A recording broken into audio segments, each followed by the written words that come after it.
இலங்கை தமிழரசு கட்சி ஜனநாயக தமிழ் தேசிய கூட்டணி ஏன் குறைந்த வாக்குகளை பெற்றுக்கொண்டது? அகில இலங்கை தமிழ் காங்கிரசும் மிக குறைந்த ஆசனங்களை தான் வன்னி தேர்தல் மாவட்டத்தில் பெற்றிருக்கின்றது. குறிப்பாக அந்த வகையில் மன்னார் கள நிலவரங்கள் தொடர்பில் பேசிக் கொள்வதற்காக ஊடகவியாளர் நயன் அவர்கள் நம்முடன் இணைந்திருக்கின்றார். வணக்கம் நயன். வணக்கம் அண்ணா. அங்கு தேர்தல் முடிவுகள் இவ்வாறான ஒரு பிரதிபலிப்பை வெளிப்படுத்துவதற்கு மிக முக்கியமான காரணம் என்ன? மன்னார் மாவட்டத்திலே வன்னி தேர்தல் தொகுதியிலே மன்னார் மாவட்டத்திலே இம்முறை பல்வேறு விதமான புதிய சூழ்நிலைகள் உருவாகி இருப்பதை அவதானிக்கக்கூடியதாக இருக்கிறது. இருப்பினும் முல்லைத்தீவு மாவட்டமும் மன்னார் மாவட்டமும் தேசிய மக்கள் சக்திக்கான ஆதரவை பெரும்பாலும் கொடுக்கவில்லை. ஏனைய மாவட்டங்களைப் போல குறைந்த அளவில் இருந்தாலும் தமிழ் கட்சிகள் வெவ்வேறாக பிரிந்து கேட்டதன் அடிப்படையிலே இம்முறை போனஸ் ஆசனம் தேசிய மக்கள் சக்திக்கு சென்றுள்ளது. குறிப்பாக முன்னதாகவே எதிர்பார்க்கப்பட்டது வன்னி தேர்தல் தொகுதியிலே தேசிய மக்கள் சக்தியானது ஒரு சீட்டை நிச்சயமாக வெல்லும் என்ற ஒரு எதிர்பார்ப்பு இருந்த போதிலும் இந்த அதிகூடிய வாக்குகளை பெற்று போனஸ் ஆசனத்தையும் பெறும் என எதிர்பார்க்கவில்லை. இதற்கு முற்றும் முழுதான காரணம் தமிழ் கட்சிகள் பிரிந்து கேட்டதனாலே இந்த விளைவு ஏற்பட்டது. மக்கள் மத்தியிலே இது பெரும்பாலும் பல்வேறு விமர்சனத்துக்கு உள்ளாகி இருக்கிறது. அந்த அடிப்படையிலே மக்கள் இந்த முறை தெளிவான ஒரு முடிவை அறிவித்திருக்கிறார்கள். வன்னி தேர்தல் மாவட்டத்தை பொறுத்த வரைக்கும் இலங்கை தமிழரசு கட்சி குறிப்பாக மன்னாரில் கடந்த முறை 20,266 வாக்குகளை பெற்றுக்கொண்டது. இம்முறை 7,490 வாக்குகளை தான் பெற்றுக் கொண்டிருக்கின்றது. மிக அதிக அளவு அந்த வாக்கு வங்கி என்பது குறைவடைந்திருக்கின்றது. இலங்கை தமிழரசு கட்சி மன்னார் மாவட்டத்தில் மிகவும் பலவீனமாக இருப்பதற்குரிய காரணம் என்ன? அதற்கு முக்கியமாக 2 காரணங்கள் இருக்கின்றது. ஒன்று, முன்னதாகவே நான் தெரிவித்த விதமாக தமிழரசு கட்சி கடந்த தேர்தலிலே ஒன்றாக பயணித்ததன் அடிப்படையிலே அந்த வாக்குகளை பெற்றிருந்தது. இம்முறை செல்வம் அடைக்கல்நாதன் தலைமையிலே சங்கு சின்னத்திலே ஒரு கட்சியாகவும், அதே நேரம் செல்வராஜ் டினேஷன் மற்றும் இன்னொரு பிரிதொரு நபரோடு இணைந்து இன்னொரு தரப்பாக கேட்டதன் அடிப்படையிலேயே இந்த வாக்கு வீதம் குறைந்திருக்கிறது. அதே நேரம் இந்த வாக்கு வீதம் தமிழரசு கட்சிக்கு குறைந்ததற்கு இன்னொரு காரணம், பொதுவாகவே வன்னி தேர்தல் தொகுதியிலே ஒவ்வொரு மாவட்டத்துக்கும் 3 வேட்பாளர்கள் வழங்கப்படு வருகின்றது. உதாரணமாக வன்னியிலே முல்லைத்தீவு மாவட்டத்துக்கு 3 வேட்பாளர்கள், வவுனியா மாவட்டத்துக்கு 3 வேட்பாளர்கள், மன்னார் மாவட்டத்துக்கு 3 வேட்பாளர்கள் வழங்குவதுதான் வழமை. ஆனால் இந்த முறை சில காரணங்களால் மன்னார் மாவட்டத்துக்கு 2 வேட்பாளர்களை மாத்திரமே வழங்கப்பட்டார்கள். அதுவும் ஒரே கிராமத்தைச் சேர்ந்த வேட்பாளர்கள் வழங்கப்பட்டதனால் இந்த சரிவு எதிர்பார்க்கப்பட்டது. அதே நேரம் இம்முறை போட்டியிட்டவர்களும் புதிய முகங்கள் என்ற அடிப்படையிலே இந்த பின்னடைவு ஏற்படுத்தப்பட்டது. அதைவிட இலங்கை தமிழரசு கட்சி நீங்கள் கூறுகின்றீர்கள். இலங்கை தமிழரசு கட்சி அதைவிட முக்கியமாக இம்முறை கடந்த முறை தமிழரசு கட்சியிலே அதிகூடிய வாக்குகளை பெற்று வெற்றி பெற்ற சார்ல்ஸ் நிர்மலநாதன் இந்த முறை களத்திலிருந்து தான் தேர்தலில் போட்டியிடவில்லை என்ற காரணத்தினாலும் இந்த தமிழரசு கட்சியினுடைய வாக்கு சிதைவடைந்ததுக்கு முக்கிய காரணங்களாக ஜனநாயக தமிழ் தேசிய கூட்டணி இம்முறை மன்னாரில் 8,684 வாக்குகளை பெற்றுக் கொண்டிருக்கின்றது. அதற்கு மிக பிரதான காரணம் என்ன?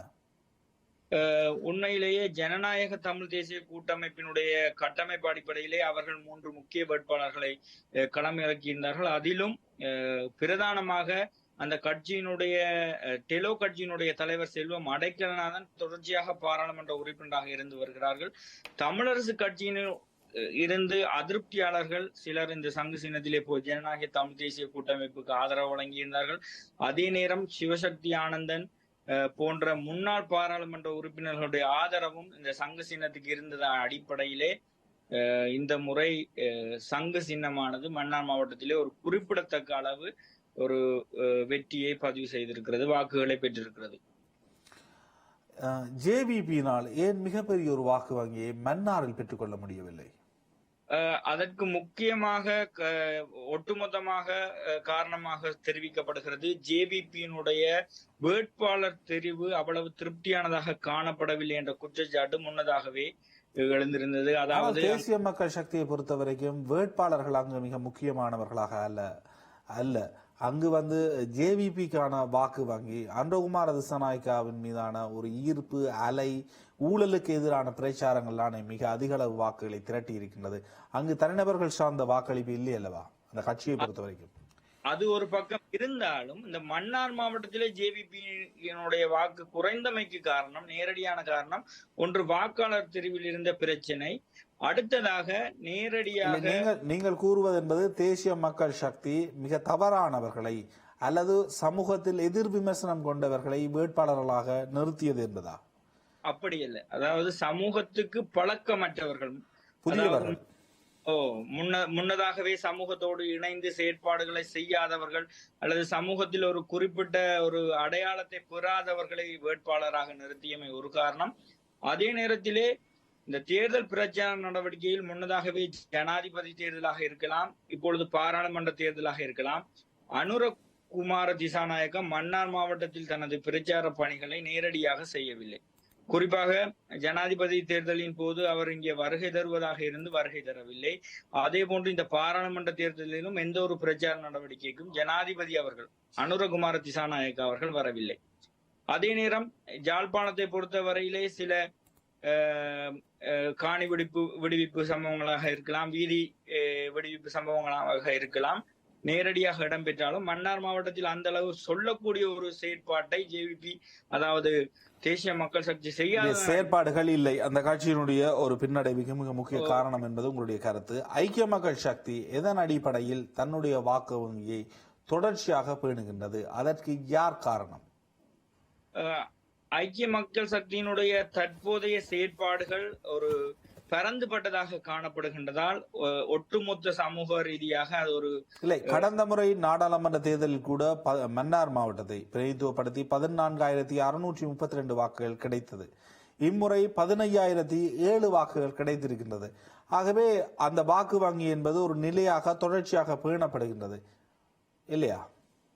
அதுதான், அது தொடர்ச்சியா அந்த பேணப்படுவதன் அடிப்படையில் அதை குறிப்பாக ஒரு 5% மேற்பட்ட அதிகரிப்பு எப்போதுமே இருக்க வேண்டும். ஆனால் அந்த அதிகரிப்பு தேசிய மக்கள் சக்தியிடம் காணப்படவில்லை. இருப்பினும் எதிர்காலத்திலே இந்த எண்ணிக்கை கூடும் என்ற ஒரு செயற்பாடு இருக்கின்றது. மற்ற கட்சிகளுக்கு வீழ்ச்சி அடைந்திருக்கின்றது, இந்த கட்சி அதையாவது பேணி இருக்கின்றது என்று புரிந்து கொள்ளலாம் அல்லவா? நிச்சயமாக தேசிய மக்கள் சக்திக்கான ஆதரவு பேணப்படுகிறது. ஆனால் உண்மையாக தெரிவிக்க போனால் ரிஷாட் பதியுதீனுடைய முதன்மை வேட்பாளராக கொண்ட ஐக்கிய மக்கள் சக்தி முறை கிட்டத்தட்ட ஒரு களத்திலே முக்கியம். இந்த பிளவுகளின் அடிப்படையில் முன்னோக்கி செல்வார்கள் என்ற எதிர்பார்ப்பு காணப்பட்ட போதிலும் தேசிய மக்கள் சக்தி அவர்களுடைய வளர்ச்சியை பின்னோக்கி தள்ளியுள்ளது. மன்னார் மாவட்ட கள நிலவரங்கள் தொடர்பில் ஊடகவியலாளர் நயன் அவர்கள் நம்முடன் இணைந்து கருத்துக்களை பரிமாறியிருந்தார். மிக்க நன்றிகள் நயன். நன்றி அண்ணா.